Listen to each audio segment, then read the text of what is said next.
and welcome to the SciFirst MovieTalk episode. So in this episode, I'll be discussing the 2021 thriller Old, as written, directed and produced by M. Night Shyamalan, and as based on the French language Swiss graphic novel Sandcastle by Pierre Oscar Levy and Frederick Peters.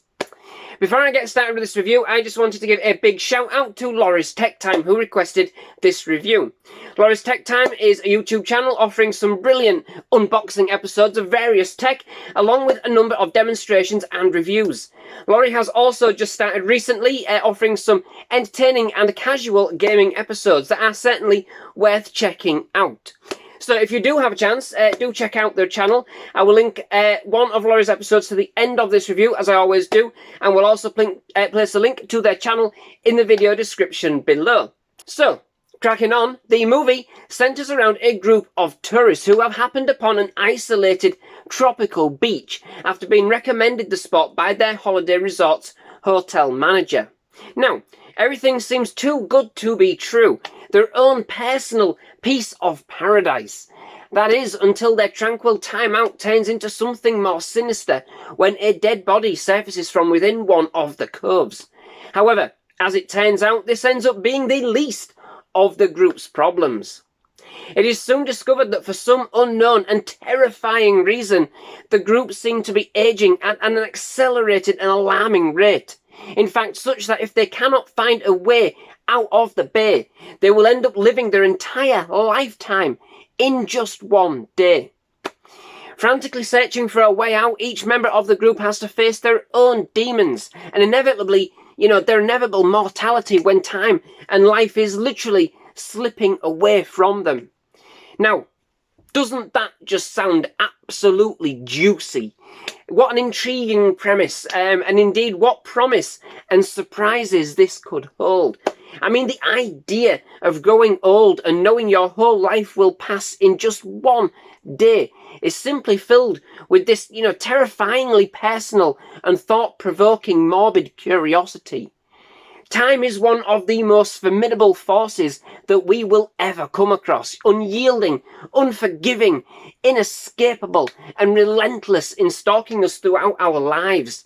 The one basic truth we all have in common. Now, I am sorry for kind of getting a bit dark and heavy there for a little tiny bit, but this film certainly deals with some of those ideas and this primal fear that will undoubtedly kind of manifest itself should a similar group of people find themselves in such a situation. It's certainly a deeply intriguing idea, and one which starts to present some interesting moral and ethical questions. It was certainly an edgy concept, and certainly right up my street from the very start. The delivery, however, I did feel was somewhat kind of plainer than expected. The location was certainly beautiful enough, and overall there were more than a few intensely kind of gut-wrenching moments. But there was just something I felt that was missing that really stopped this from being an absolutely jaw-dropping movie. The acting and the dialogue was adequate, but a tad dry and unemotive, especially considering the level of emotion and turmoil the characters in the group would have experienced. I wasn't hoping for all-out hysteria, but perhaps something a little bit more involved and invested than what we actually did end up with. The conversation and the interactions between the characters just didn't feel natural or even relevant some of the time, and indeed I found it really hard to connect or resonate with any of them in any great way, which I felt really did kind of stunt the impact of what was happening to them. If they had kind of felt more invested, I think this would have kind of ramped up the tension and the horror, the ultimate horror if you like, that ensues to another kind of level completely. It felt quite clunky and made use of some very cumbersome camera angles, which whilst I do appreciate that some of this was designed to kind of build up tension and mislead the audience, I just found it to be kind of irritating and needlessly subversive in this instance, given the overall premise of the film. We kind of knew something was going on. Much was made of a potential hidden agenda, but most was kind of right in front of the camera from the very start. It's not really that kind of mystery, and so it doesn't really carry the weight of one of, you know, Shyamalan's, I can never say his name right. It took me 15 attempts to record this episode in the first place.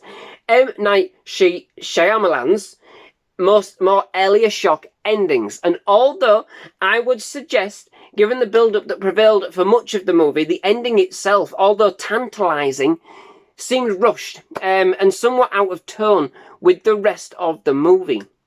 However, all this aside, it's still relatively thrilling, and the transitions as the characters age, especially the children, although sometimes being more of convenience, were still pretty well done in some respects, and some respects seamlessly. I think it could probably be picked apart from a scientific standpoint, but the science aspects which remained was still intriguing, and raised a number of questions which fed into this kind of subtext in a number of ways. It's a decent attempt to bring such a premise to the big screen. It's certainly menacing in its own way, and even though I didn't kind of connect with the characters per se, I more than connected with the idea. That alone was scary enough, you know. That alone played on my own fears without any need for any further injection from those being inflicted on screen. Gruesome as some of that was in the end, you know. There's definitely a lot more that could have been explored for sure, and definitely a lot more behind the scenes that perhaps could have done with a bit more focus. But in the end, it's still a tantalising film that brings some level of deceptive mystery, that whilst it won't keep you guessing, it still will keep you hooked. Overall, whilst I don't think, and here we go again, but overall, whilst I don't think this is probably one of M. Night Shyamalan's best works, it certainly develops an interesting idea, and more than an unsettling idea. That whilst not executed to the level that could have made it sincerely terrifying, it still has more than a few unnerving moments and a distinctly haunting aftertaste. I just personally didn't connect or resonate with any of the characters in any kind of real, kind of profound way, which I think really made it feel quite dry and understated. It certainly made a lot less of an impact than it could have in this respect. But there is still plenty of gut-wrenching realisation amidst the subplots and context, and although the ending does feel somewhat rushed, I definitely like the concept, and it more than posed a few kind of ethical and moral questions along the way. It's still an effective horror cum thriller for what it is, definitely edgy and intriguing enough, and still an adequately presented mystery that is absolutely unsettling and unnerving in its own right. It's a film that certainly makes you reflect on the time you have left. So, that brings me to the end of this episode. Many thanks for watching. I do hope you've enjoyed it. If you have, please leave a like. Please do hit that subscribe button for more movie reviews, trailer reactions and other movie-related content. Absolutely loved having you here at SciFirst MovieTalk, and definitely love to have you back. Most of all, just thank you very much for watching. Goodbye.